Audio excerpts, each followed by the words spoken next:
Halo kawan Sebat and the Gang, selamat datang kembali di Sebatang dari Sekarang.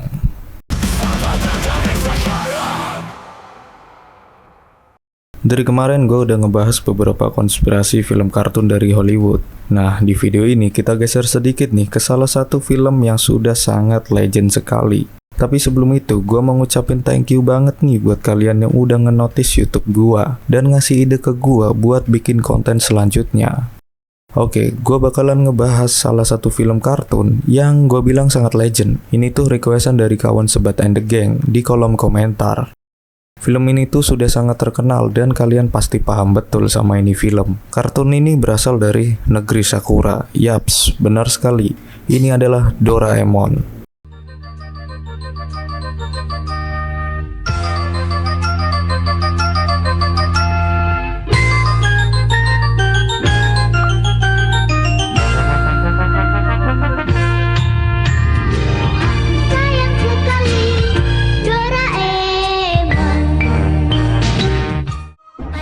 Perintah Jenderal Nobita. Banyak di antara kita yang masa kecilnya ditemani sama ini kartun, apalagi buat generasi 90-an. Secara kartun ini udah ditayangkan sejak tahun 1973. Sebelumnya gua kasih info sedikit nih, kalau film kartun Doraemon diciptakan oleh Fujiko F. Fujio. Ada yang tahu F-nya apa? Coba tulis di kolom komentar. Fujiko F. Fujio adalah kreator manga dari Jepang yang karya-karyanya berfokus pada genre anak-anak. Buat kalian yang nggak tahu apa itu manga, jadi manga itu kayak komik atau novel khas Jepang gitu. Nah, Doraemon ini pertama kali diperkenalkan sebagai manga pada Desember tahun 1969. Dan sejak saat itu, Doraemon menjadi manga yang sangat populer dan boom di kalangan anak-anak. Kemudian diproduksi dalam bentuk anime atau kartun pada tahun 1973 yang akhirnya sukses dong dan meledak sampai sekarang.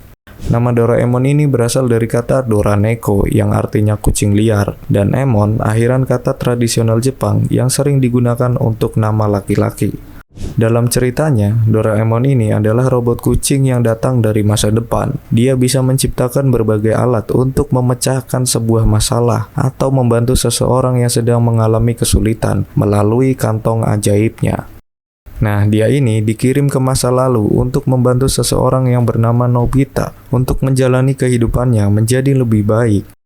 Tentu kita tahu ya guys, kalau Nobita ini sering banget nih dibully sama si Suneo dan Giant, baik di sekolah maupun di lingkungan rumahnya. Salah satu teman Nobita hanyalah Shizuka dan robotnya yaitu Doraemon. Tapi secara garis besar, kartun Doraemon ini dikenal sebagai kartun yang penuh dengan pelajaran moral dan menghibur di kalangan anak-anak sampai dewasa. Tapi seperti biasa nih geng, gue nggak mau ngebahas tentang filmnya, tapi gue mau mengulik-ngulik atau mencari-cari dan mau membahas-bahas tentang keanehan yang nggak kalian pikirkan. Atau bahasa simpelnya gue mau ngebahas tentang teori konspirasi atau sisi gelap yang ada di film ini. Lantas apa aja teori konspirasinya kawan? Langsung kita sikat. Ini adalah permainan kepemimpinan di masa depan. Perhatian! Kalian lari sampai bukit belakang sekolah dan kembali lagi kemari. Cepat! Segitunya. Teori yang pertama, Doraemon hanyalah halusinasi Nobita. Kalian gak bakal kepikiran kalau ternyata sebenarnya nih, semua kejadian dalam kartun Doraemon itu hanyalah hayalan dari si Nobita aja. Hah, kok bisa gitu Min? Oke, gue jelasin. Tapi sebelum gue jelasin, coba subscribe dulu.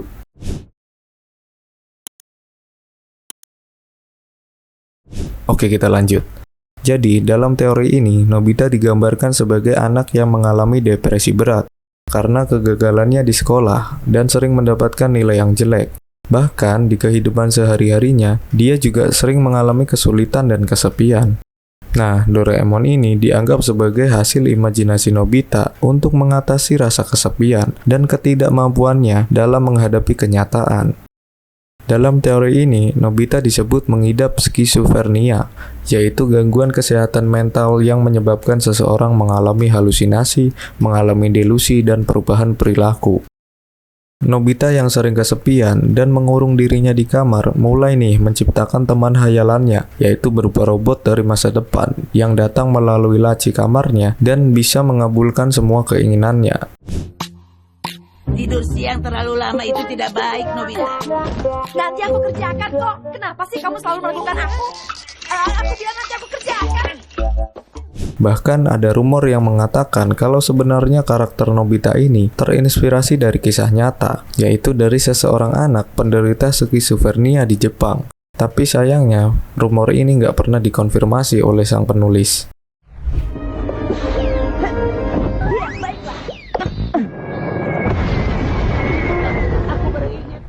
Oke, kita lanjut. Teori yang kedua. Jadi sebenarnya Nobita itu sudah meninggal. Teori ini masih berkaitan nih dengan teori yang pertama, karena Nobita sering menyendiri di kamar, jadi pribadi yang pemurung dan sering berhayal. Dan si orang tua Nobita pun membawa Nobita ke psikiater untuk mendapatkan pengobatan. Nah, ketika psikiater ini menyatakan Nobita mengidap skizofrenia karena menciptakan teman hayalannya sendiri, yaitu si Doraemon nih, yang sebenarnya nggak pernah ada, Nobita nggak terima guys, karena Nobita menganggap bahwa semua pengalaman yang dialami selama ini bersama Doraemon adalah hal yang nyata menurutnya. Bukannya membaik, sejak saat itu Nobita malah mengalami depresi parah, sampai membuat Nobita memutuskan untuk bunuh diri di usianya yang ke-16 tahun. Itulah alasan kenapa di kartun ini dia masih stuck di kehidupan anak-anak atau remaja dan tidak pernah tumbuh menjadi orang dewasa. Tapi aku sudah cocok dengan kucing ini, Nobita. Kucing apaan? Oke, teori yang ketiga. Nobita adalah anak penyandang disabilitas. Teori ini diambil dari sebuah komik fanfiksi yang sempat menggambarkan para penggemar Doraemon. Karena di komik tersebut, Nobita digambarkan sebagai anak yang mengalami disabilitas. Dia memiliki tangan yang buntung dan hanya bisa berbaring sepanjang hari di kamar dengan dibantu selang infus. Nah, di komik itu juga diperlihatkan nih Doraemon yang berada di samping Nobita. Doraemon di sini bukan sebagai mesin robot yang canggih ya guys, tapi cuma mainan atau boneka berbentuk Doraemon. Itu pun pemberian dari seseorang yang bertujuan untuk menemani Nobita yang terbaring lemah.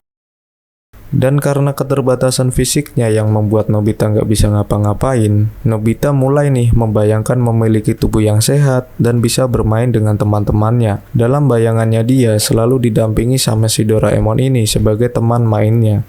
Tapi di komik itu juga diperlihatkan kalau ibunya yang mengambil boneka Doraemon sambil marah-marah dan membuangnya keluar jendela. Kemudian dia duduk di depan Nobita yang terbaring lemah sambil menangis. Oke, kita lanjut ke teori yang keempat atau teori yang terakhir. Jadi, Doraemon sengaja dikirim untuk mengontrol manusia. Sobat and the Gang pasti udah tahu kalau Nobita sering banget ngandelin alat-alat Doraemon untuk nyelesain masalahnya, sehingga membuat Nobita menjadi pribadi yang tidak bisa mandiri atau tidak bisa berdikari dan tidak bisa bertanggung jawab atas hidupnya. Dengan kata lain, hidup Nobita udah ketergantungan terhadap sebuah robot. Nah, jadi gini, jika sebuah teknologi disalahgunakan, bukan tidak mungkin, malah akan menyebabkan kehancuran kan? Teori ini sering diangkat di sebuah karya fiksi ilmiah ya guys, di mana teknologi canggih bisa membawa dampak negatif pada kehidupan manusia. Terbukti di beberapa episode Doraemon, alat-alat yang dibuat Doraemon ini seringkali dibuat untuk memanipulasi realitas, memanipulasi waktu, atau bahkan mempengaruhi pikiran orang. Tapi bagaimana jika alat-alat tersebut jatuh di tangan orang yang salah? Bukankah akan semakin berbahaya? Seiring berkembangnya zaman nih, teknologi terus berkembang dan semakin maju ya guys. Kita sebagai manusia nggak ada salahnya menggunakan teknologi tersebut untuk memudahkan pekerjaan kita sehari-hari. Tapi perlu diingat nih geng, jangan sampai sebuah teknologi mengendalikan kehidupan kita. Walaupun gue yakin di beberapa puluh tahun yang akan datang, manusia akan tergantikan oleh teknologi-teknologi yang super canggih. Seperti apa yang gue bahas di video yang kemarin soal teori film Cars. Nah, buat kalian yang belum nonton, silahkan nonton dulu. Jadi itu tadi beberapa teori konspirasi yang gue temuin di film yang sangat legend, yaitu film Doraemon. Gimana? Apakah kawan Sobat and the Gang sepaham sama opini gue? Coba sharing di kolom komentar. Gua udahan dulu ya kawan, sampai jumpa di video selanjutnya. Bye-bye.